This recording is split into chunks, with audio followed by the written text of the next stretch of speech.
The Nose is an 1836 short story by Ukrainian-Russian playwright and early pioneer of Russian literary surrealism, Nikolai Gogol. Penned during his time in St. Petersburg, it chronicles the bizarre adventures of Collegiate Assessor Kovalyov, informally known as Major Kovalyov, whose nose inexplicably detaches from his face and wanders off on its own.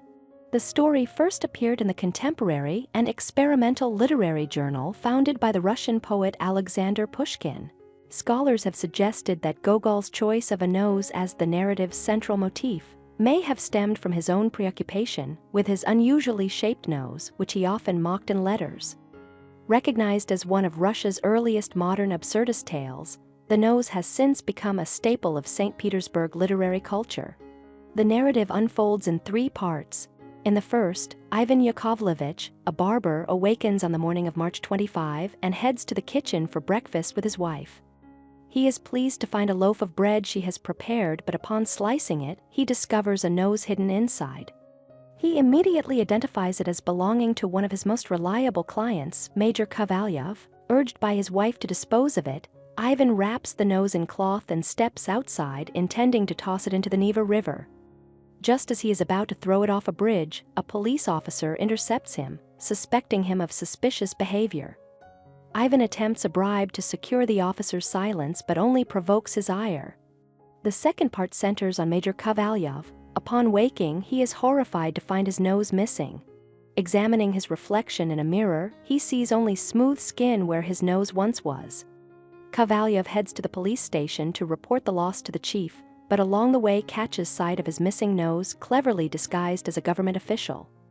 He pursues it, yet the nose evades him, slipping into the bustling Great Gostiny Dvor Bazaar. Distracted by the sight of a beautiful young woman, Kovalyov loses track of the nose, which seizes the opportunity to escape. He attempts to reach the police chief and later approaches a local newspaper to place an advertisement about his lost nose, but both efforts fail. A police detective also dismisses his predicament.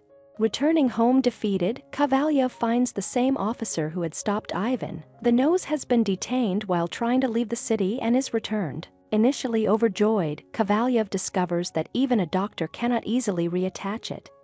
The following day, he writes to Madame Alexandra Potachina Grigorievna, who is promoting her daughter's suit, claiming that she cursed him after he refused her daughter's proposal and requesting that she lift it.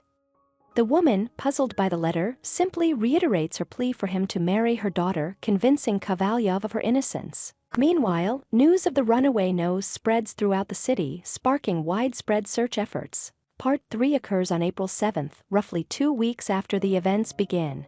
Kovalyov awakens to find his nose fully restored. After a haircut, he spends the day flirting and enjoying a jubilant shopping spree. The story concludes in this light, seemingly purposeless fashion, leaving no explicit moral or existential lesson. Through this absurd narrative, Gogol highlights the inherent strangeness and unpredictability at the heart of modern life. Thank you for watching. If you enjoy this video, leave a like and subscribe.